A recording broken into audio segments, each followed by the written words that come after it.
Hello, my lovelies. Welcome back to my kitchen.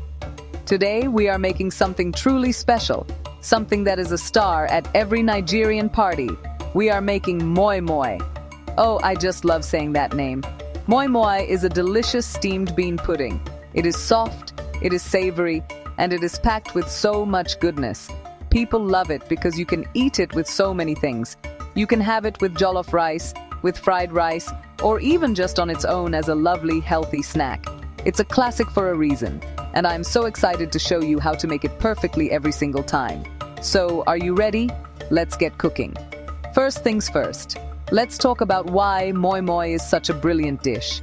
It is made from beans, which are full of protein and fiber. This makes it very healthy and filling. But don't think healthy means boring. Not at all. We are going to add lots of tasty things to make our moi moi incredibly flavorful. You can add fish, corned beef, or boiled eggs inside. It's like finding a wonderful surprise when you cut it open. Every family has their own little secret for making it, and today I am sharing all of my secrets with you.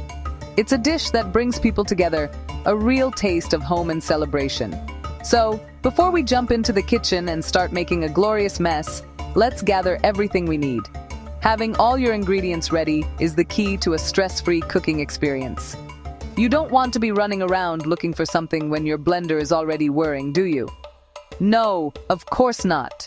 We want this to be fun and easy. So, take a moment, look at the list, and make sure you have everything on your countertop.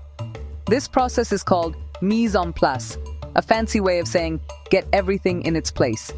It makes you feel like a professional chef, trust me. It's the first step to mastering any recipe. Here is what you will need for our delicious moi moi journey. For the main part, you will need about 3 cups of black-eyed beans or brown beans. Then, you will need 1 large red bell pepper, also known as tatash. Grab 2 Scotch bonnet peppers, or atarodo, for that lovely heat. 1 large onion is a must for flavor. For our liquids and fats, you will need about 1/4 cup of vegetable oil and some warm water. For seasoning, we will use 2 stock cubes, some salt to taste, and maybe a little crayfish for that unique Nigerian flavor. For the fillings, get some cooked fish, corned beef, or a few boiled eggs. It's all up to you. Right then, let's get our hands dirty. The first and most important step is preparing the beans. This is the part that some people find a bit tedious, but I promise, it's worth it. You need to peel the skin off the beans.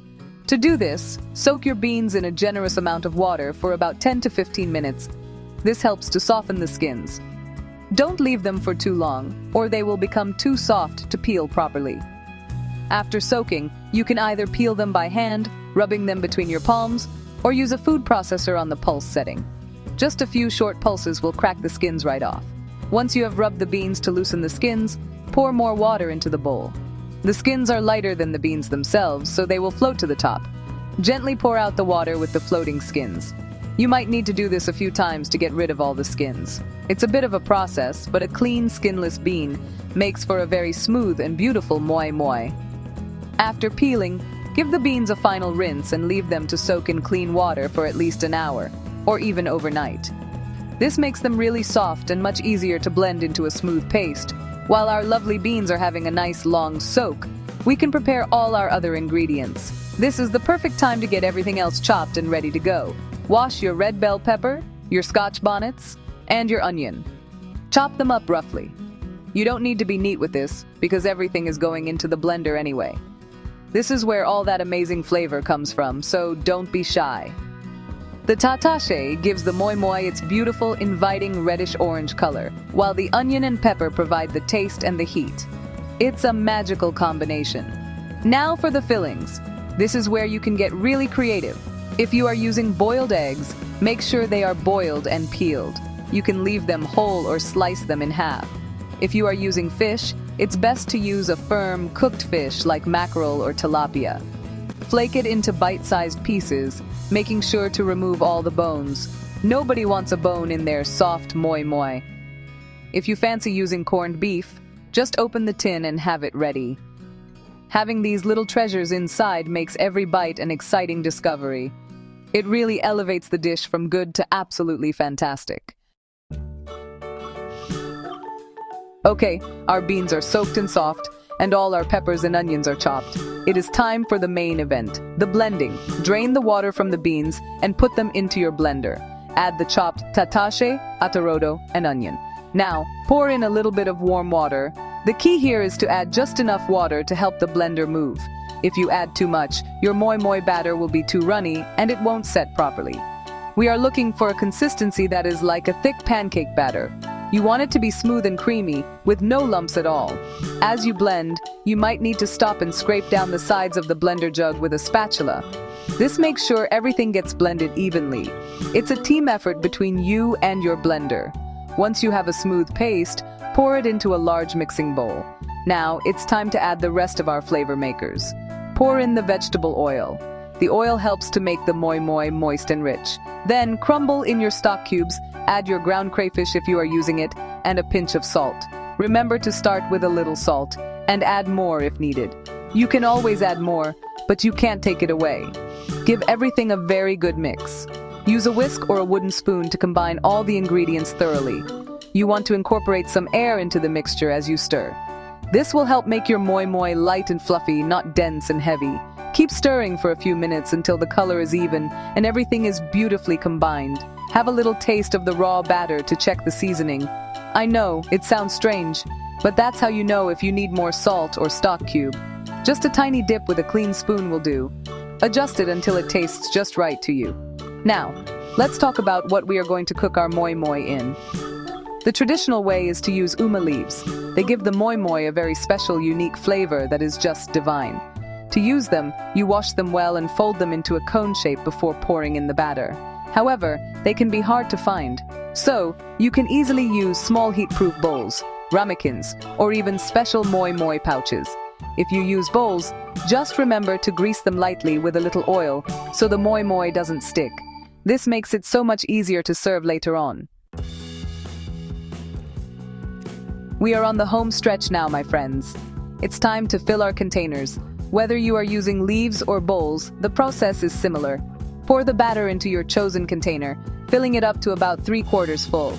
Remember, the moi moi will expand a little as it cooks, so you need to leave some room at the top. Now for the fun part, adding the fillings.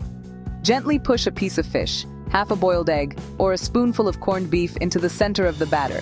It's like hiding a little treasure inside. Then, cover your container. If using leaves, fold the top over. If using bowls, cover them tightly with foil. Now, for the steaming. You will need a large pot with a tight-fitting lid. Place a steaming rack or a small inverted plate at the bottom of the pot.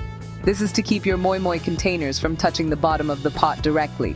Pour some boiling water into the pot, enough to come up to about 1 inch. You don't want the water to get into your moi moi.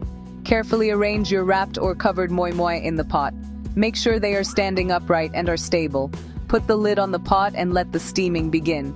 Cook on a medium heat for about 45 to 60 minutes. So, how do you know when it's ready? It's a question I get all the time. The best way to check is to use the trusty skewer test, just like with a cake. After about 45 minutes, carefully take one moi moi out of the pot. It will be very hot, so be careful. Unwrap it, or remove the foil and insert a wooden skewer or a toothpick into the center. If it comes out clean, your moi moi is perfectly cooked. If there is still wet batter on the skewer, it needs a bit more time. Just pop it back in the pot and check again in another 10 to 15 minutes. And there you have it. Perfect, fluffy, delicious homemade moi moi. Before I let you go, here are a few final tips. For an even richer flavor, you can use meat stock instead of water when blending your beans. Also, blending a small piece of cooked sweet potato with the beans can give it a lovely, subtle sweetness and a firmer texture. Once your moi moi is cooked, let it cool down a little before serving. It will set a bit more as it cools. I am so proud of you for making it this far. Now go on, try it for yourself. And don't forget to share your beautiful creations with me. Enjoy!